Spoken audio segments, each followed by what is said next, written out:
You're listening to Women's Media Center Live with Robin Morgan.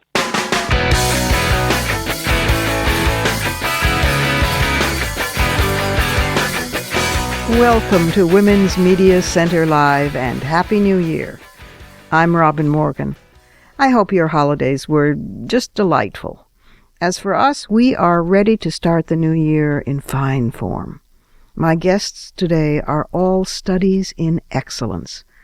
One is the host and producer of the deservedly hugely popular Huffington Post webcast WMN on HuffPost Live. Another is the creator of Black Girl Nerds, also a deservedly wildly popular web home for, well, intelligent people everywhere. Last, we'll talk with a member of the Kurdish women's movement who can help us understand how it is that Kurdish women who have to fight on so many fronts have real feminism as their core motivation and don't intend to give it up. As I said, high standards set by all three. But first, we have to go inside the headlines.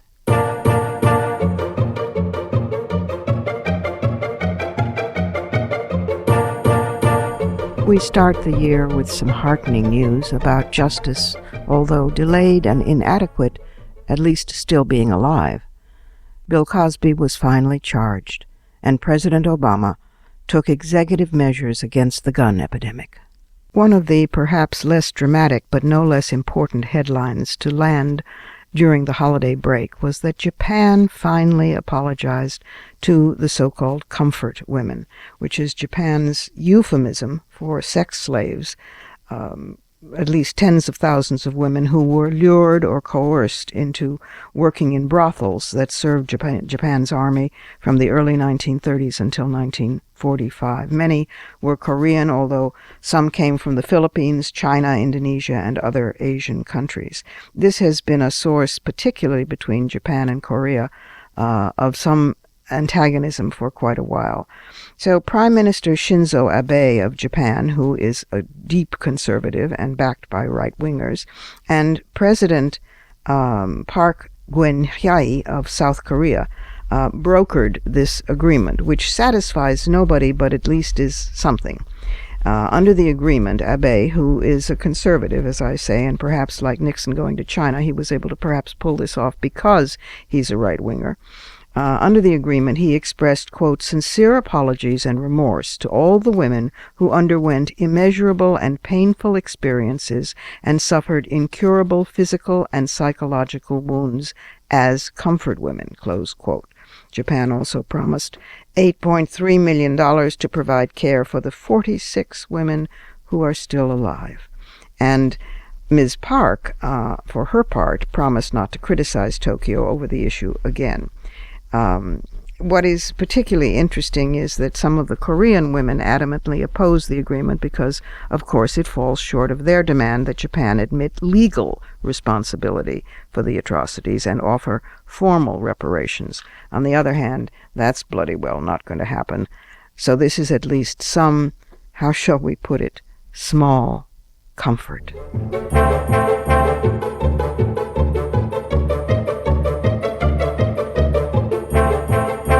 And now it's time for my first guest.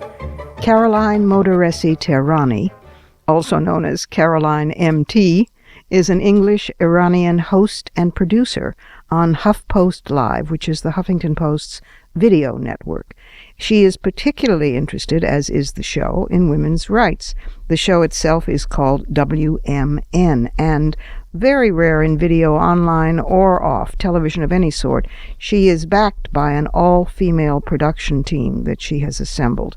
It's a terrific show, WMN, on HuffPost Live, and I've been a guest of hers, and now she is returning the favor. Caroline MT, Caroline Modarressy-Tehrani. Caroline, welcome to the program.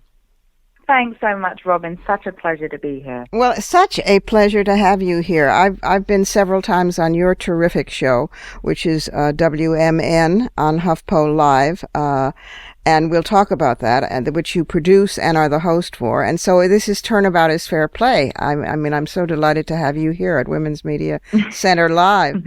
One of the things I wanted to start out by asking you, this is just, you're the producer and host of WMN, and I can tell you, as the producer and host of a weekly radio broadcast that's also a podcast, I try to do my homework on each guest. I read the books as much as I can. I screen the films if you have a filmmaker on.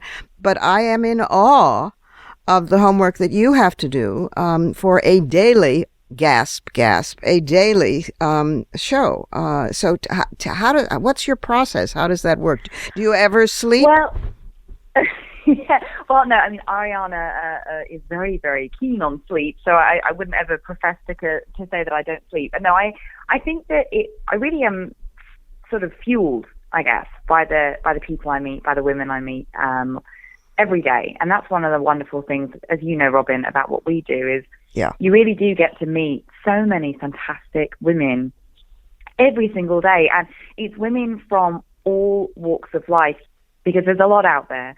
And I think that that's really how I sort of have the energy to do it, sleeping and also just being fueled by these amazing women. So how did you come to this? Your background has been in print journalism, and then you were a producer at HuffPo Live, and then you came to be a host because they fell in love with the way you talked and looked in your brain and so forth.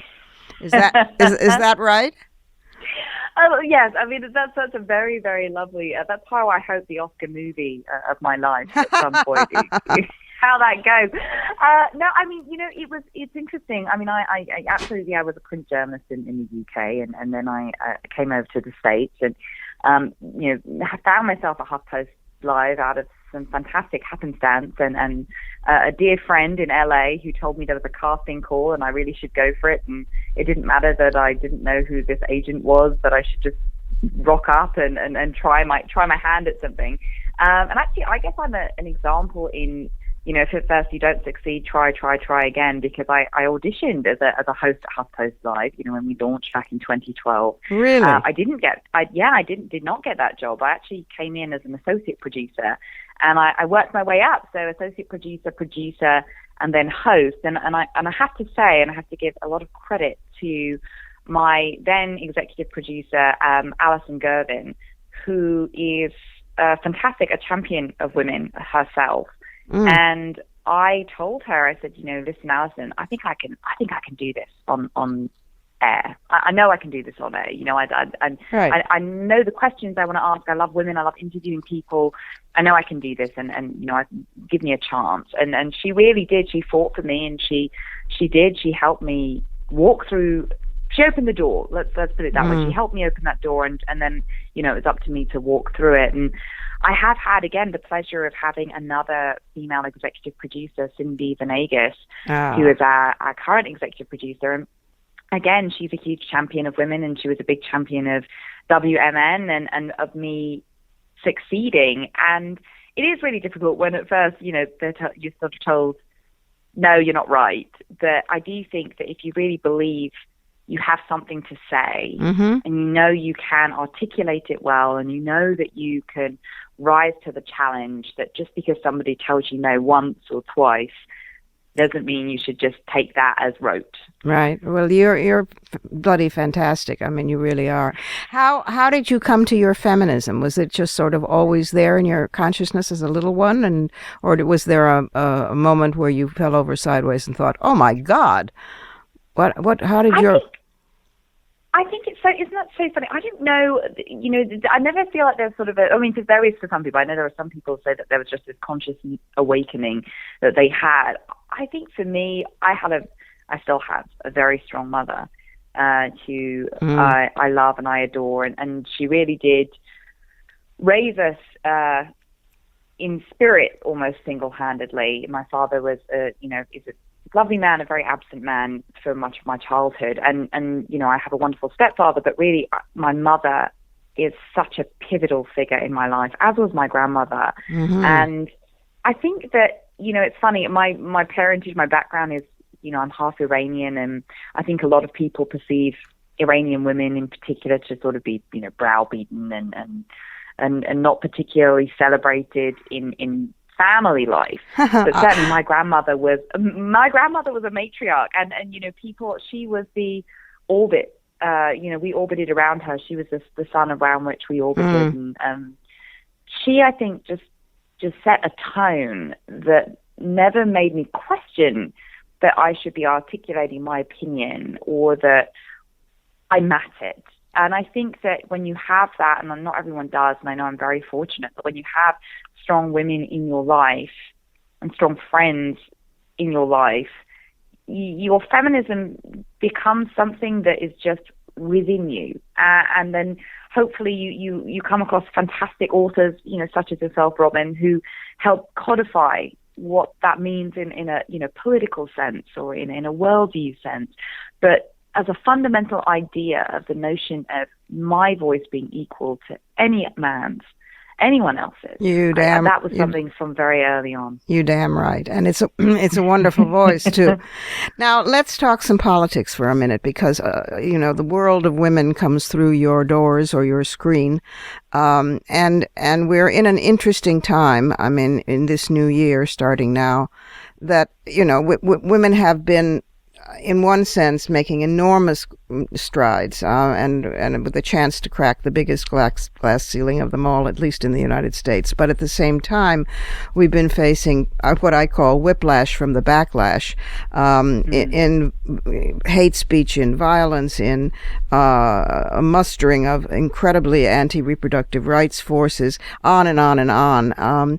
What do you plan for next year on WMN, and how are you dealing with this, because you're such an important forum for women and women's rights?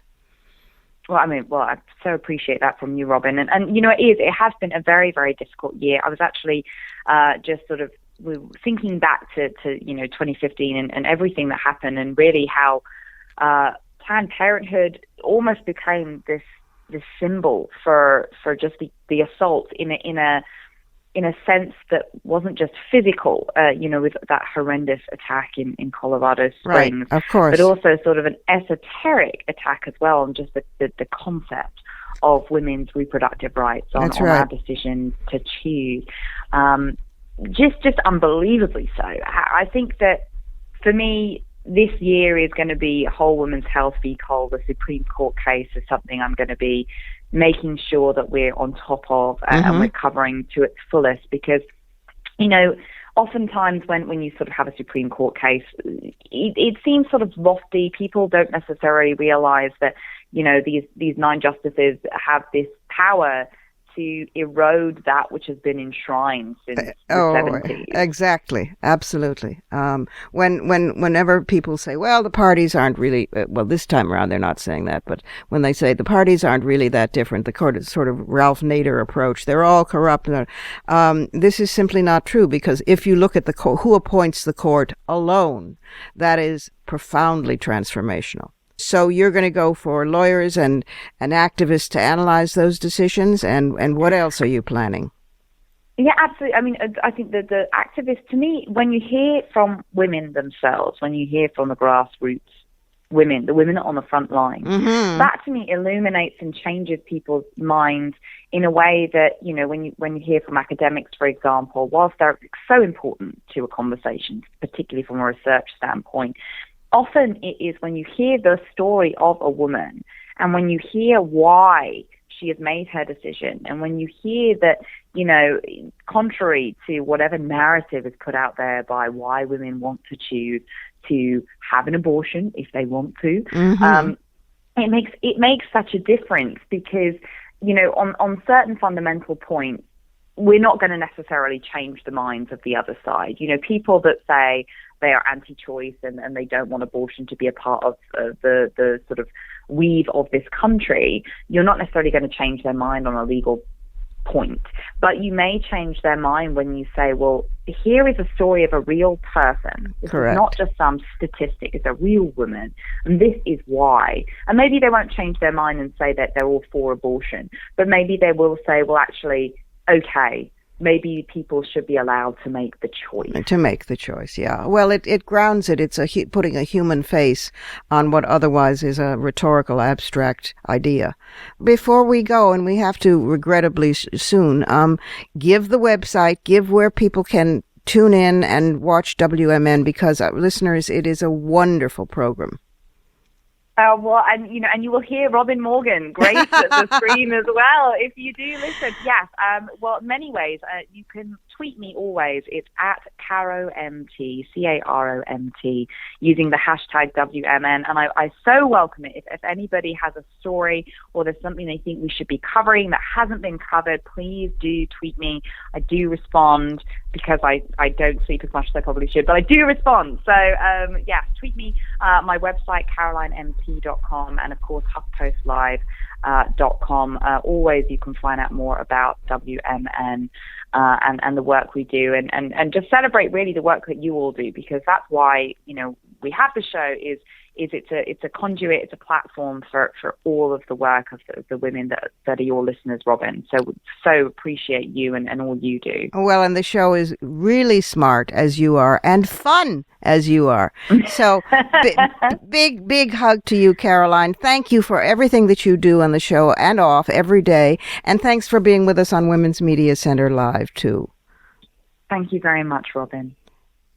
It's time for a short break here at Women's Media Center Live.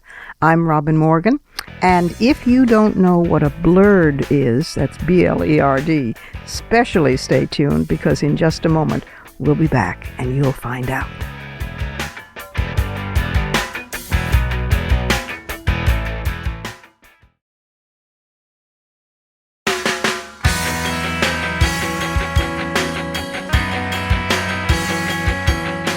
You're listening to Women's Media Center Live with Robin Morgan.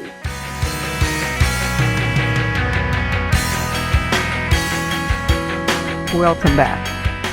Jamie Broadnax has been blogging since 2007, and in 2012 she created Black Girl Nerds, a site for blurreds, black nerds, to find fellowship and sisterhood around many geek fandoms. She has a master's degree in film and marketing. She has written for numerous magazines and had numerous awards, including being accredited by MSNBC's TheGrio.com's top 100 list for her community building in the tech space and her innovating on behalf of black women. And she was acknowledged by AT&T's The Bridge as one of 4 black techies to follow on Twitter. Here is Jamie Broadnax. Jamie Broadnax, the original black girl nerd. Welcome to the program. Thank you so much for having me. Oh, you do really great and needed work. I mean, the internet is hardly at this stage a friendly place for female people, and even more so for female people of color. So blackgirlnerds.com, I'm going to say this many times during our talk, because listeners, if you haven't gone there, go, is an absolutely wonderful home place for everybody, actually, but specifically for black girl nerds, obviously, or blurreds, as they're sometimes called, a word that I love. Tell how you came to found Black Girl Nerds.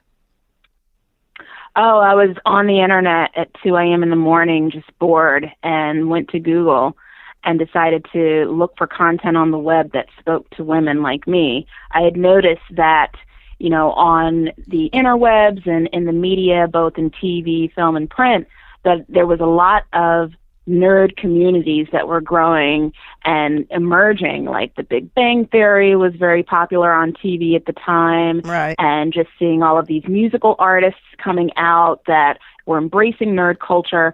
But I didn't really see a lot of images of people of color that were a part of this subculture. Right. And certainly I didn't see any black women. So I just went on Google one night and typed in the term Black Girl Nerds, and nothing came up. And it just blew me away. Yeah. I mean, this is a ubiquitous search engine where you can find relatively anything. Yep. And I couldn't find an afterthought for the term. So it was at that point that I just decided to create a blog. I had a Blogger account already set up, so it took minutes to do it, and created a website called Black Girl Nerds. Well, and the world rushed in, so you soon discovered you are not the one and only. I mean, it also, in fact, on Twitter, it's migrated from Black Twitter to as a crossover now. I mean, because of its popularity. So that must be gratifying, no?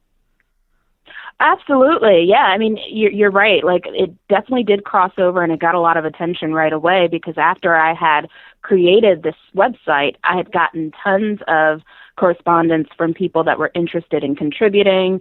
My very first contributor was a published author. So it was great that people were really embracing this community right away, because I was a little bit on the fence about it, because I didn't want it to come across as being divisive or exclusive, and oh well, why has it got to be Black girl nerds? And I didn't want that, and that's why I put like a little mission statement up there to give everybody the message that this is in fact a very inclusive community. And I'm very honored and I'm proud that a lot of people that are fans and followers of the blog, of the social media websites, and as well as a podcast, that these are people of all different nationalities and background, and both men and women supported alike. So it's great. Well, it answers a real need. And I've heard people, not often, but maybe once or twice, say, well, I'm not completely sure why this is necessary. Aren't there more important things in the age of Black Lives Matter? And I replied, Black nerds matter, as well. And just, I mean, the divisiveness argument is almost always ready to be lobbed at anything new, particularly when it has to do with women or with men, with any women, and with men of color. It just is the first thing out of the gate. This might be divisive to the larger struggle, although who is defining the larger struggle is always an interesting question. But this is fabulous, and you've covered so many issues. Just give listeners an idea of the kind of coverage of issues that you've done: comics, women heroes, obviously online tech issues. Just give them a taste. Yeah, all of those things you just mentioned: science fiction, fantasy. We also talk about things that are not necessarily a part of the nerd community. So we talk about relationships and, going through a divorce, and health and wellness and beauty. So it's encompassing of a lot of issues that affect us as women of color. But also there's nerdy things that we talk about as well, and things that are considered to be an alternative to the Black experience. For example, I had a podcast episode where I invited Lena Dawes, who wrote this great book called Where Are You Now? Black Women in Heavy Metal Music. And in that book, she features all of these Black women artists that are heavy metal, artists. And that is something that I had not seen before myself. So I read her book, I invited her on the podcast, and then I also wrote a review about it on the website. So we highlight underserved and also subcultures within a subculture of communities of people of color that you just don't see. We've done podcast episodes of Black role players, people that do live action role playing and cosplay and video games. Wow. So those communities are very important to feature. Wow, yeah. I know that you've had the group Black Girls Code on the program, which we have had on the blog, which we have had on the program, and they're absolutely great too. Getting in there really early so that Black girls are not, intimidated off learning what is in fact the communication device of the future. And you've done gaming as well. That whole area is fraught with violence against women online, because apparently there seemed to be a lot of upset in the young pale male quarter about women daring to enter the world of gaming. Yeah, it's a pretty toxic environment, and I have nothing but respect and admiration for the women that are leading those movements. I'm grateful to have a contributor by the name of Lauren Warren that does a series on Black Girl Nerds called Diversity in Gaming, and she features people of color and women of color that are artists, that are gamers, that have their own companies. We actually have a diversity in gaming podcast that I'm working on this week that will be coming up. So it's good to feature people of color in gaming, because sometimes there's a very loud message that, oh, well, where are people of color in gaming, and it's just not diverse enough, and all we see is white faces, when there actually are people of color that are out there, but their work is not being highlighted, their work's not being featured, and I'm glad to have a platform where I can provide that for them. That's absolutely wonderful and much needed.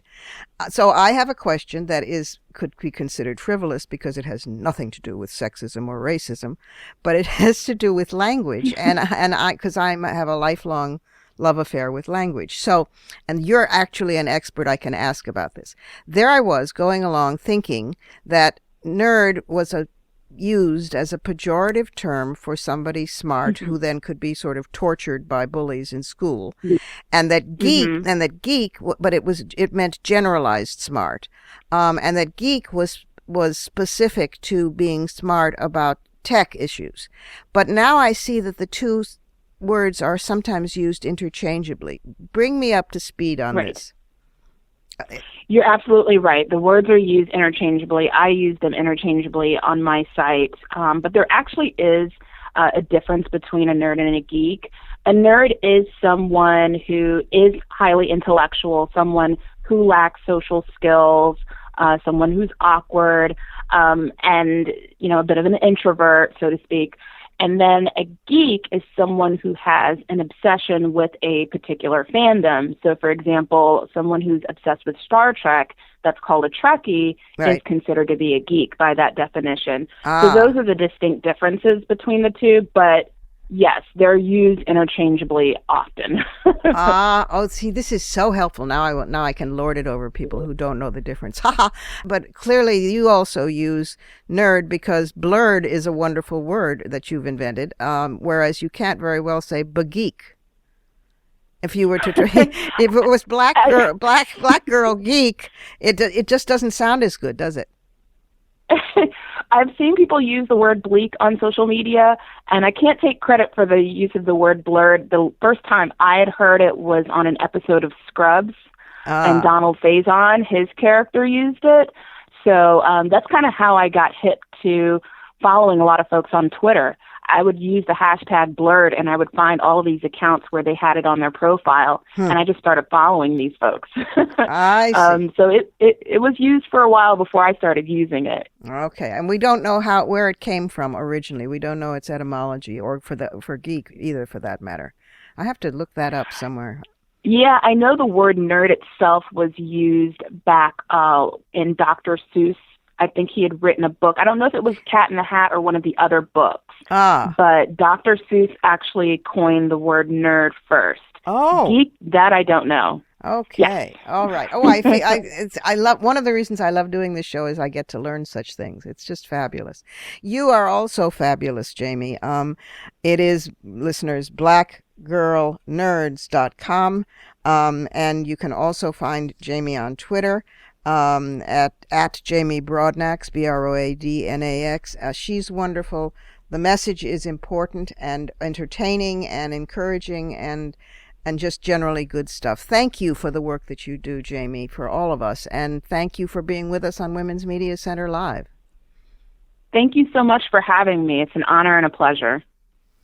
And now it's time for the Surrealism Corner.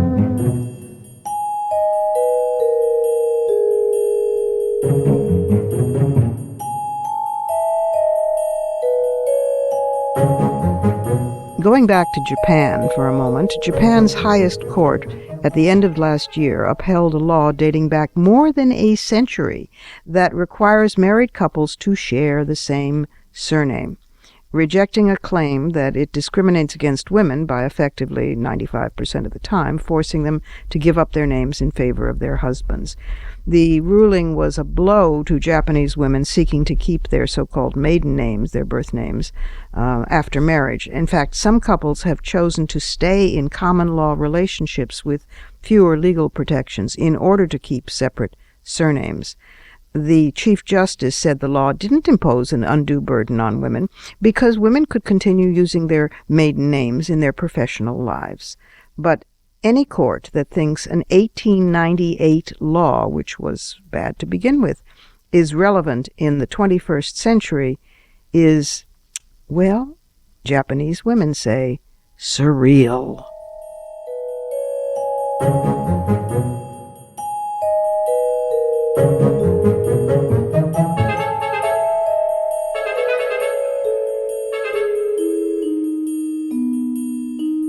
Time for another break here at Women's Media Center Live. I'm Robin Morgan, but don't go anywhere because we'll be back in just a moment with an extraordinary story of the one group that has actually definitively beaten back Daesh or ISIL and kept the territory.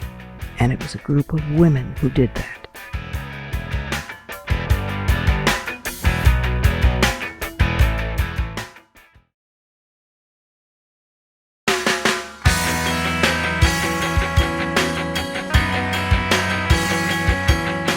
You're listening to Women's Media Center Live with Robin Morgan.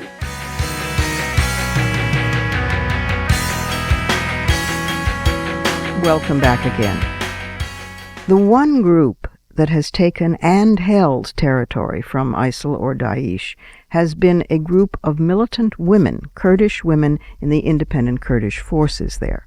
Yet the United States suffers from cognitive dissonance because while it works with and supports the Kurds in Syria and in Iraq, it declares the same organization a terrorist organization in Turkey. Now, of course, this is because Turkey is a U.S. ally via NATO and is run by President Recep Tayyip Erdogan, who's quite authoritarian, who recently regained the presidency and is trying to imbue it with sweeping executive powers because it's largely a ceremonial post. And when he was asked about whether a strong presidency was possible in Turkey, the example he cited was Hitler's Germany. This did not sit well, and he tried to walk it back, but the damage, given his authoritarian reputation with Turks as well as with Kurds, the walking it back didn't do much good.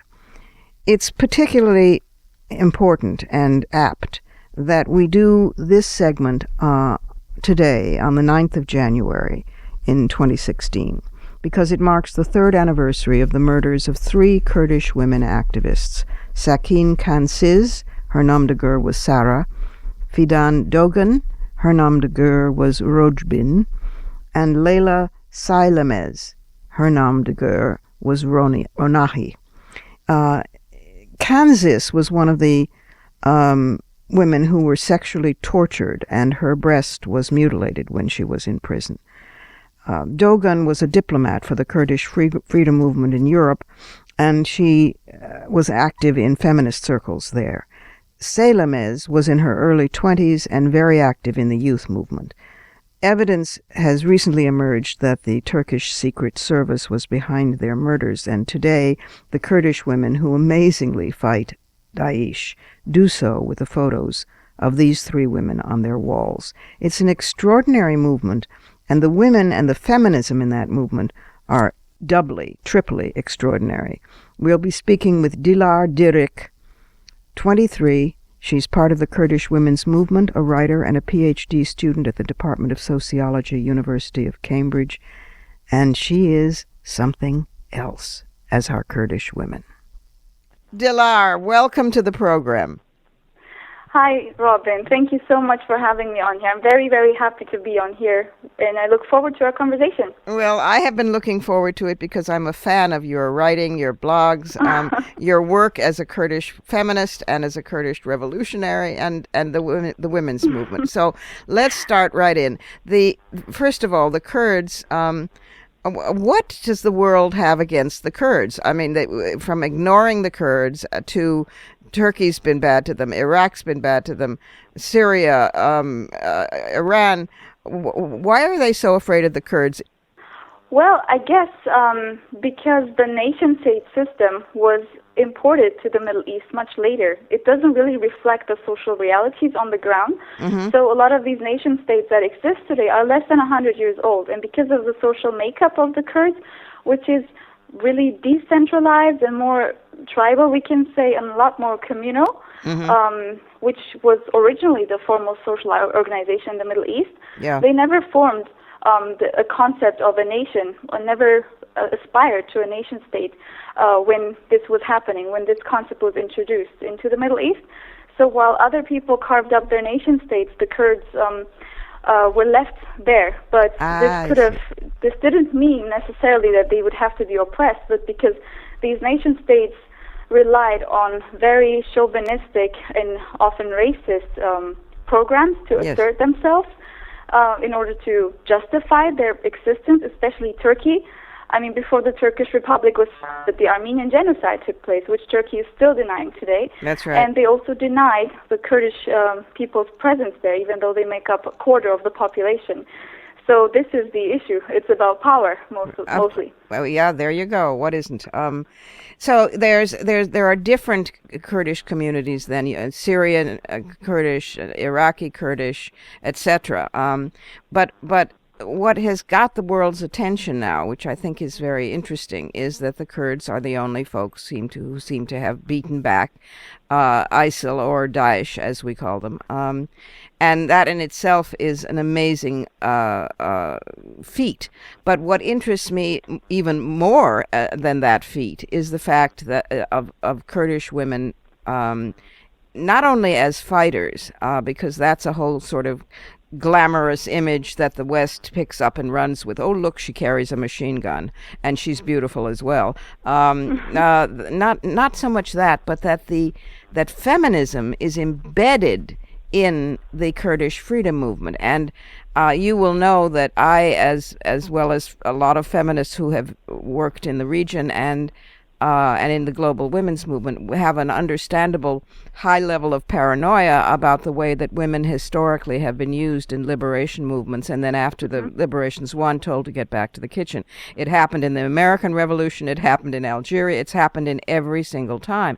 But this seems genuinely different, and a model not just for the region, but for the whole world. So Tell us about that, feminism and the Kurdish freedom movement. I've read the work that you've written very interestingly on it, but tell our listeners some basics about that. So I guess, yes, it's wonderful that for the first time perhaps in history, the world is paying so much attention to Kurdish women, because as Kurds and also as women, their history has never been written, but now they are actively writing their own history. And I think what makes this struggle be the biggest enemy of the so-called Islamic State of Daesh is that its weapon is feminism. So it's not just about armed resistance. The resistance comes from a political consciousness that places women's liberation at its core. And this isn't just taking place on the battlefield. It's not just about women taking part in the armed forces, because there's so many female soldiers in different state armies around the world. Right. That doesn't mean that they necessarily lead to a feminist society. But the women's movement, exactly not at all. So very often they actually reinforce the patriarchal systems with their participation in these sorts of state armies. But, exactly. Yeah, and so this is a point of discussion that the Kurdish women's movement had for decades, because even within the Kurdish movement, there were all kinds of chauvinisms by men who were just reinforcing patriarchal structures. So the women were confronted with the question, how do we get rid of our inner enemy as well? So this is how, especially in the 90s, and especially with the encouragement of Abdullah Öcalan, who's the leader of the PKK, women were starting to form their autonomous structures, first in the guerrilla sphere, but later on this turned into a social movement. In 1993, they formed the Autonomous Women's Army. In 1999, they formed an Autonomous Women's Party, and so on. But this doesn't always translate to social transformation either. Right. Because as you've also said, women around the world have made that experience, that the goal of women's liberation was put as a secondary goal. It was forgotten afterwards. Precisely. So the women, because they experienced this so harshly within this own movement, they decided to autonomously organize. Because Abdullah Öcalan, as well as the leaders of the Kurdish women's movement, which consisted of ordinary working class people, of ordinary women from society, articulated a new philosophy that would say, well, actually, the main contradiction is patriarchy. Because we can see, when we look at the history of the Middle East, of Mesopotamia especially, this is one of the oldest civilizations in the world. Right. the state system in the form of the ziggurats in the Sumerian Empire, this was also the same time where patriarchy was beginning to institutionalize itself. Yes. So the situation of women in the Middle East, in Mesopotamia, was not always like this. We have all kinds of evidence to suggest that women were even worshipped in these territories. But look at what is happening now. Patriarchy is portraying itself as this natural law, as a law of nature, as if it is normal that women are being massacred every day systematically around the world. So that's why the women's movement and the Kurdish freedom movement in general have decided to put this as the center of their struggle. So, of course, the PKK, the Kurdistan Workers' Party, which is, by the way, classified as a terrorist organization by the U.S., by the EU, by Turkey, has started out with the classical aim of a national liberation movement that wanted to create a state. But later on, late 90s, and especially after 2000, Öcalan and the whole movement, they went through a transformation and said, actually, the state is the problem. You know, when we said in the introduction, it was about carving up states and the nation-state system was beginning to be introduced. This movement, the same movement that used to say we want our own independent Kurdistan to have our rights, now says and has said that over the last 15 years that actually the state is the problem because we cannot solve our problems by having another state. We must give power back to the community because this is how it was before, and this is how women also lost their power. Hang on. Let me interrupt for just 1 second.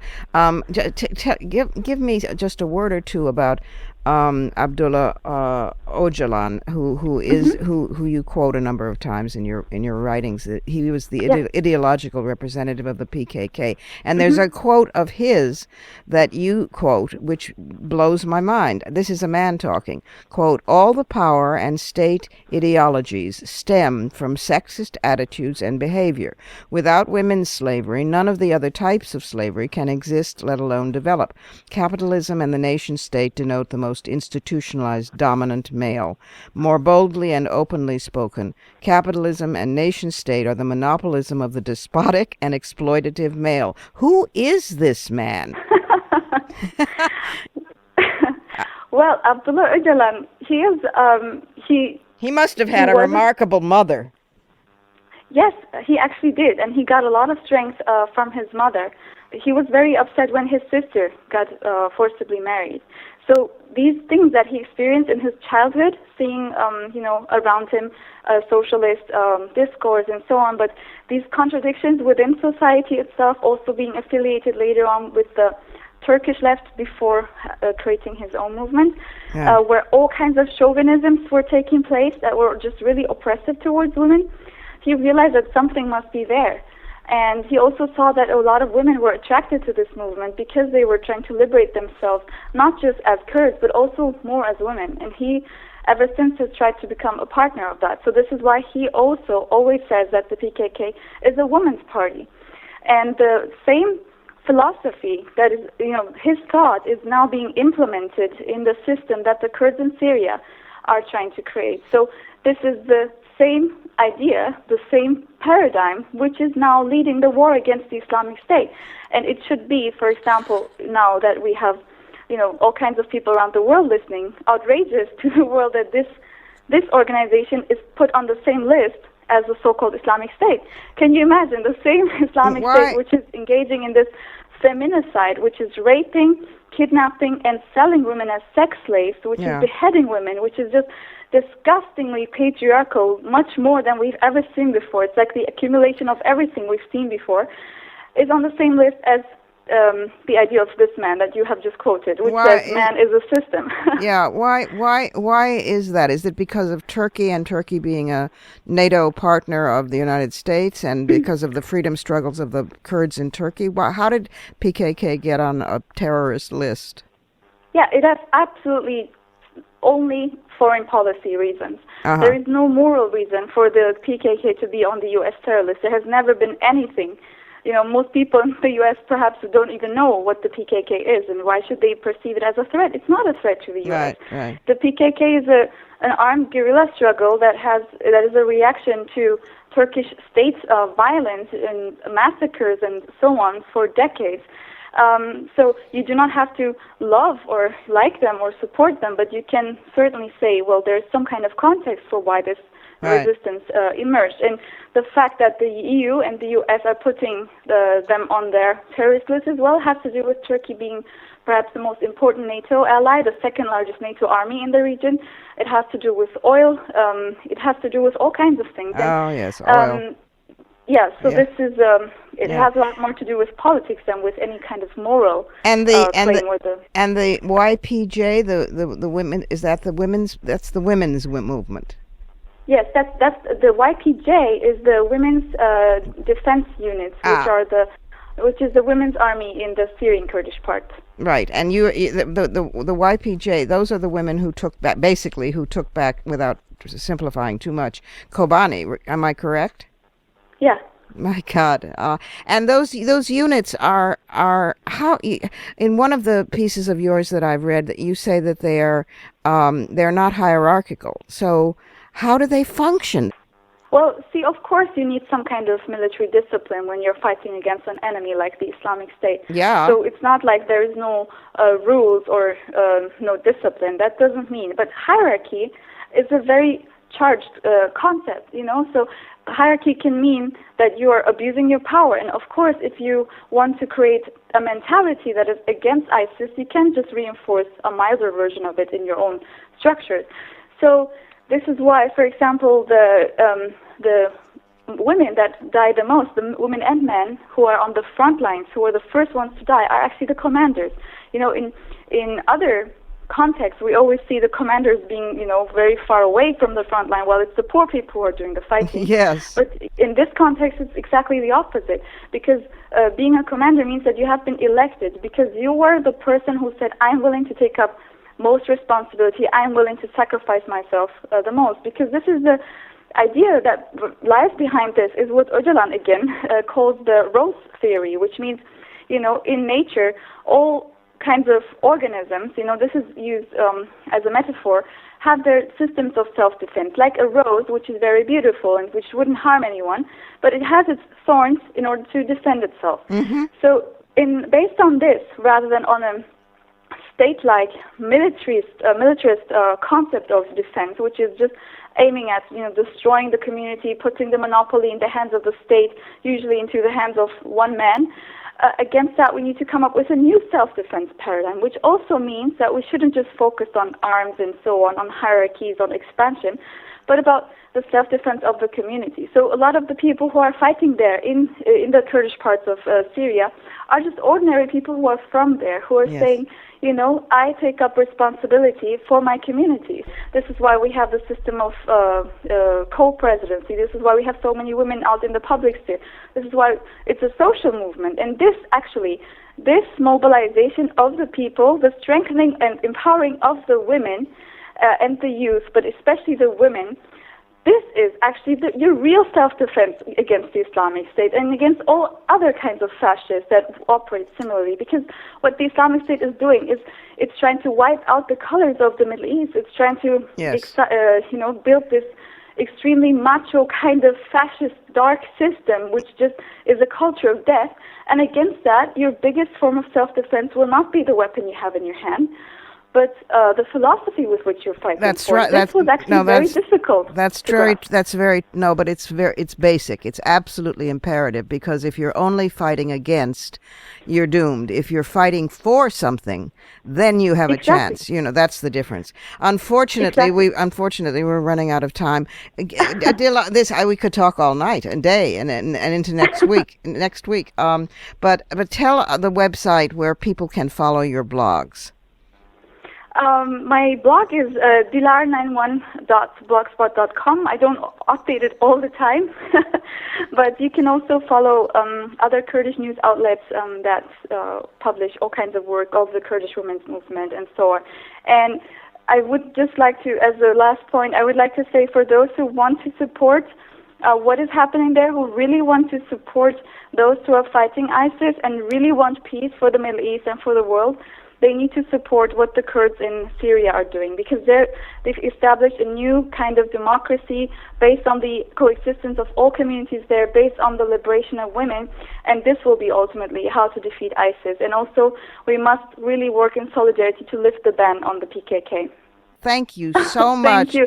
Thank you so much for having me. And I'm very happy that we had this conversation, and I hope all those who have listened are doing well.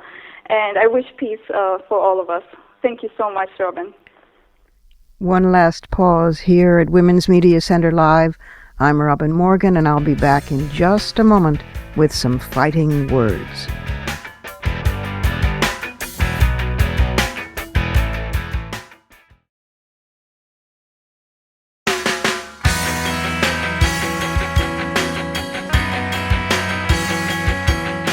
You're listening to Women's Media Center Live with Robin Morgan.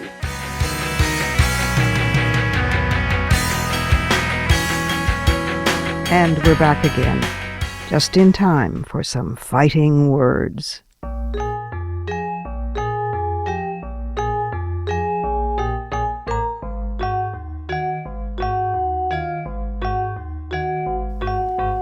The claim that refugees and immigrants in general are prone to commit rape, a la Donald Trump, has become a main rallying cry of anti-migrant activists in this country and all across Europe, with every single case of sexual violence committed by a newcomer presented as evidence of this scourge that has been imported. That's the right-wing position, of course. Meanwhile, the left-wing position, at least in Europe, kicks immediately into denial of three things. One, that most of the refugees coming into Europe are young males, unattached. Two, that there are cultural differences. And three, a little thing like patriarchy.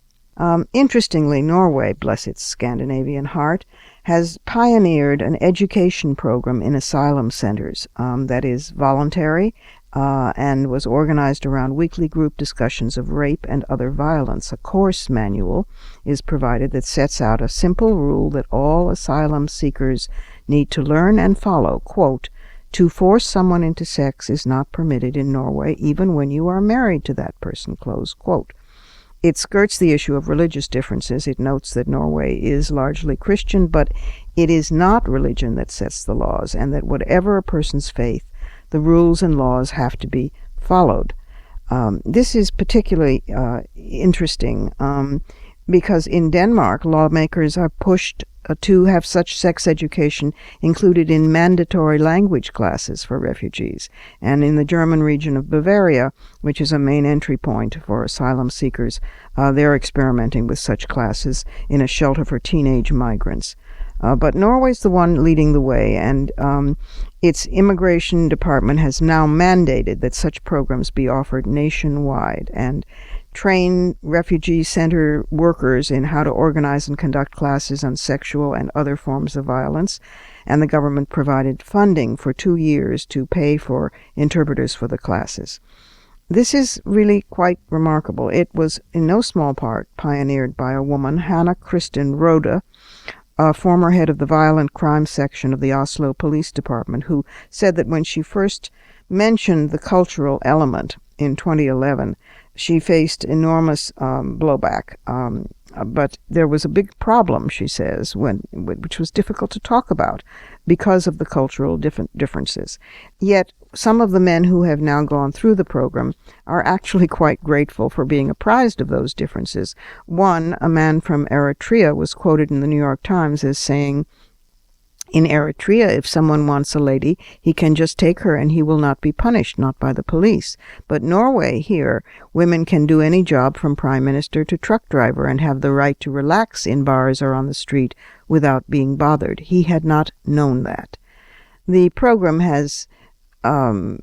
is designed to focus on getting newly arrived refugees to open up about their own attitudes towards sex through discussions in small groups, and it includes sections on Norwegian laws and values on violence against children as well as violence against women. Very intelligently, the teaching materials cast the perpetrator in a bad situation as a native Norwegian named Arne, who in a scenario talks to a friend, Hassan, and says to him, let's get a woman, let's ply her with alcoholic drinks to soften her up, and then we can assault her. And it's Hassan who is the hero and the refuser to collaborate. So this is done very sensitively, and it does address cultural differences. My only quibble with it is that there should be such training for, I don't know, men in Norway and men in the United States and men everywhere.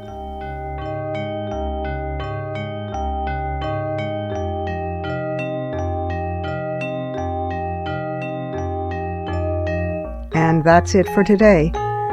This program is syndicated, but if you can't find the broadcast on a radio station in your area, you can always visit us at WMClive.com. There you can find the show, plus the archive of all our previous episodes. And we're at iTunes worldwide. There you can stream, download, and subscribe to the show's podcast. Also, be sure to find WMC Live on Facebook and Twitter. Portions of this program were taped earlier. Opinions expressed here do not necessarily represent the WMC. Here's the family for Women's Media Center Live. Regina K. Scully is our founding sponsor. Julie Burton, Women's Media Center President, is executive producer. And I'm Robin Morgan, your producer and host. Thank you for being with us. Don't forget to join us next week right here on Women's Media Center Live. For the smartest talk about news, politics, sex, books, religion, race, and more, tune your radio to Women's Media Center Live with Robin Morgan. Audacious, witty, provocative, informative, and fun. It's Women's Media Center Live with Robin Morgan on WMCLive.com. Talk radio with a brain.